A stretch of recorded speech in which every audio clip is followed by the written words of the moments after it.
Love is emotional. Financial documents are structural. Do not ask feelings to do the work of information. Before you sign, understand exactly what the document changes. Ask whose name will carry the debt. Ask who legally owns the asset. Understand existing obligations, including responsibilities either person already has. Know how the decision could affect your housing, your credit, your business, and your children's interest. Keep access to important records, and when the consequences could be serious, obtain independent financial or legal advice before agreeing. The word independent matters. Advice selected, controlled, or interpreted entirely by the person benefiting from your decision may not give you the protection you think it does. Sometimes a woman surrenders financial autonomy not because she is careless, but because she is desperate to prove that the next relationship is different. She escaped a relationship where money was never simply money. It was permission. It was punishment. It was surveillance. It was being questioned about every small purchase while somebody else's spending remained private. It was income disappearing into an account she could not access. It was death carrying her name, but not her consent. It was being discouraged from working, prevented from saving, and made to feel incapable of understanding the finances. So she left. She rebuilt. She learned what was owed, repaired what had been damaged, and created stability, one informed decision at a time. But rebuilding the bank account does not automatically rebuild the beliefs surrounding love and money.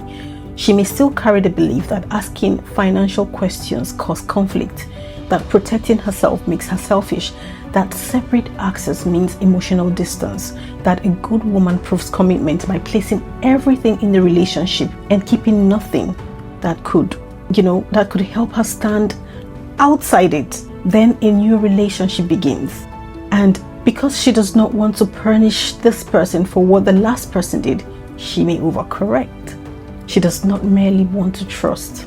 She wants to prove that she can trust. She wants to prove that the past did not make her hurt, suspicious, or incapable of partnership. So, when she is asked to combine everything quickly, stop working, transfer an asset, guarantee a debt, sign a document, or allow one person to manage all the money, she may silence the very questions that rebuilding taught her to ask. Not because she cannot see the risk, no, because she is afraid that naming the risk will make her look unhealed. That is the story underneath the story. She may be surrendering financial autonomy to repair an emotional identity wound, but love should never require you to become financially invisible in order to appear emotionally available. Now, combining finances is not automatically unhealthy.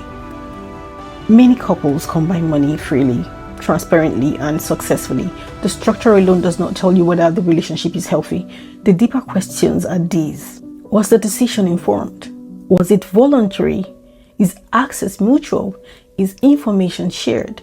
Can either person ask questions without being punished? Can the arrangement be reconsidered without somebody threatening the relationship? And does accountability move in both directions? Financial autonomy does not mean secrecy or refusing to build with another person. It means remaining an informed participant in decisions carrying your name, affecting your children, and shaping your future. Shared finances can be an expression of intimacy. Oh yes, enforced ignorance is not unity. Pay attention when one person knows every password but you are discouraged from checking the accounts. When your income is treated as shared but theirs is treated as private. When your spending is monitored but theirs cannot be questioned. When you are asking to assume death you do not fully understand. When your employment, education, or business is described as a threat to the relationship. When independent advice is called betrayal. Or when urgency is created around a document you have not had time to read. One disagreement about money does not automatically mean financial abuse. Couples can have different spending habits, make mistakes, communicate badly, or struggle to agree on financial priorities. But repeated restrictions, secrecy, exploitation, intimidation, or punishment around money is different from ordinary incompatibility. The pattern matters, especially when the pattern steadily reduces one person's ability to understand, decide, earn, access resources, or live safely. Trust is not measured by how much information you can survive without. Trust grows when transparency makes informed consent possible. And financial decisions deserve particular care because romance and obligation do not always end at the same time. A promise can end in one conversation. A death, a guarantee, or ownership decision may remain long after the conversation is over. Love is emotional. Financial documents are structural.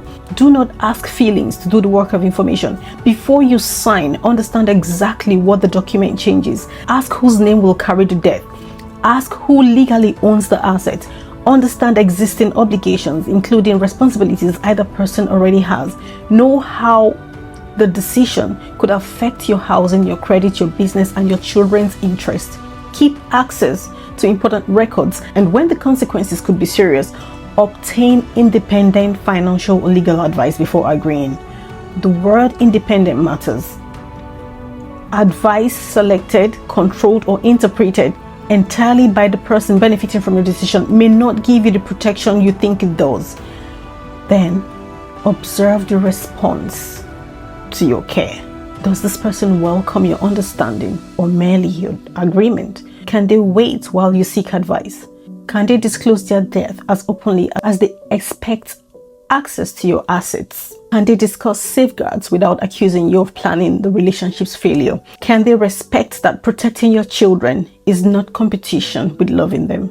A person may feel disappointed or have a different view.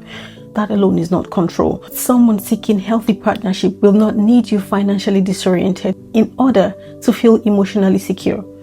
Faith does not require financial blindness. Unity does not mean one adult carries all the knowledge while the other carries all the risk. Stewardship includes understanding what has been placed in your care. You can pray, love generously, and believe deeply in marriage while still reading before signing, asking questions, and seeking wise counsel. Wisdom does not weaken commitment, and it helps ensure that commitment is freely and knowingly given. And if you have already surrendered too much, do not use this message to punish yourself. Financial control often develops gradually. You may have trusted someone who misused that trust, or be conditioned to believe that financial dependence is proof of virtue. What someone chooses to exploit is not proof that you were unintelligent, but what you understand now can become part of your future protection. If you are currently being denied money, information, work, access to accounts, and you are afraid that taking action could provoke retaliation, prioritize safety. Seek confidential help from a qualified local domestic abuse or economic abuse service, along with independent legal or financial guidance appropriate to where you live. You do not have to confront a dangerous situation alone to prove that you are strong. Financial autonomy is not a wall against love. It is a part of the ground on which meaningful consent stands. You can share a life without surrendering your economic voice. You can receive support without becoming dependent on somebody else's permission. You can be married, faithful, generous, and collaborative while still knowing what you own, what you owe, and what bears your name. If this gave language to something women are often taught to keep private, right? Love does not require financial blindness in the comments. Save this before the next major financial or legal decision, and share it with a woman who needs to know that protecting her financial understanding does not make her incapable of trust. You escaped the kind of relationship that made survival financially expensive. The love worthy of your future will not ask you to purchase belonging with the loss of your economic voice. Thank you for watching and listening. Stay tuned for the next video. Bye.